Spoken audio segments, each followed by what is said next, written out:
सहना भवतु सहनौ भुनक्तु सह वीर्यं करवावहै तेजस्विनावधीतमस्तु मा विद्विषावहै। ॐ शान्ति शान्ति शान्तिः। समस्तजनकल्याणे निरतं करुणामयं नमामि चिन्मयं देवं सद्गुरुं ब्रह्मविद्वरम्। श्रुतिस्मृतिपुराणानाम् आलयं करुणालयं नमामि भगवत्पाद शङ्करं लोकशङ्करम्। वसुदेवसुतं देवं कंसचाणूरमर्दनं देवकी परमानन्दं कृष्णं वन्दे जगद्गुरुम्।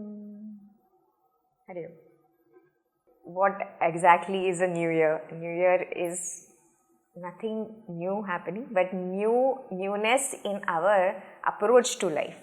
Just as seasons change, just as with the movement of the sun, with the when the climate changes, so too our scriptures, our culture has given us these opportunities to look at life anew. So where there might be chances that our spirits might drain, or where there might be chances that there is a lag or slack in our approach to various opportunities in life, then the Shastra or even our culture, the traditions, what have they done? Looking at the surroundings, looking at our environment and how changes are happening in the environment, we say, okay, just as nature is changing, let us also renew our spirit towards approach to life's various opportunities. So, and therefore only there are so many festivities that come up. So we started this year with the beautiful Uttarayan or the Pongal Magh Mas that happened, and then later we recently played Holi also. The colors of spring anew came about, and now we are celebrating the New Year. So like this, in various ways, we are coloring our life so that it doesn't it doesn't cow down or bow down to whatever changes or whatever lows and highs that we go through. So when we say that, okay, I am a sadhaka, I have been in various ways doing my study, I have been doing my sadhana in various ways, how should I change my approach? Because Vedanta seems to be very dry, I am learning Vedanta, but is there some technique with which I can see its effect happening day in and day out? So this is something which most of us want to know. How do I know that I am making progress in this life? And how do I believe? Because mostly people around us, they will tell us, you are doing so much of sadhana and everything, then how come you get angry? Or how is it that you say that we should not have very many likes and dislikes? When it comes to telling children or anything, you are telling all these things, but look at you. So what is this Shastra doing to you? Or why are you believing in some old scriptures? So when this question comes about why should I believe in the old, why can't I just so much of progress is happening in terms of technology and the pace with which everything is moving, then why should we be so centered in or rooted in that which is so ancient? Why do we keep going back to that, especially people from India?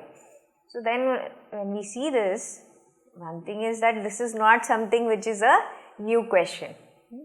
Especially, yesterday also I was having this conversation with one of the sadhakas here, and he was saying, how do I take this knowledge to a young person, because it is very difficult to convince. So then, the whole thing was about, if I am able to live it, if I am able to see the results in my life, then those around me will also be able to see some aspect of that goodness come about. So when we think that this denial of the scriptures, or the denial of what the scriptures hold for us, this is not something new. If we see in Gurudev's time also, so many people, there is that one question which Gurudev was asked, why should I have a guru also, or why should I go to the scriptures? Can't I just get the information just like that? So then Gurudev had said that, okay, you can ask the same question to the books, or in today's day and age, you can ask that same question to the chat GPT, and let's see how many answers come from that, right? So this question about the validity of scriptures has been time immemorial, as long as the scriptures have been there also. Not only Gurudev was questioned about it, Swami Vivekananda was questioned about it. So too, in the age of Adi Shankaracharya also it was questioned. And so too, as Bhagwan Krishna says in the Bhagavad Gita, he says even in the 4th chapter, it is not something new that I am giving you, Arjuna. This has been there since the sun was seen. And that parampara, that Guru parampara has been giving this knowledge since that time. It is not something new that I am teaching you. And yet, it has, this potential to bring that newness in our attitude, or in our view, or in our perception of life as such. So where the world keeps changing, where there is so much of what one would say as so much of uncertainty in life, be it in terms of technology, be it in terms of relationships, be it in terms of our interaction, not just with people but with gadgets, etc. There is definitely a need where I want to have a firm grounding, and that firm grounding, where do I get it? I can get it from the Shastra. And who will connect me to this Shastra is the Guru, right? Is the teacher. But when will that happen?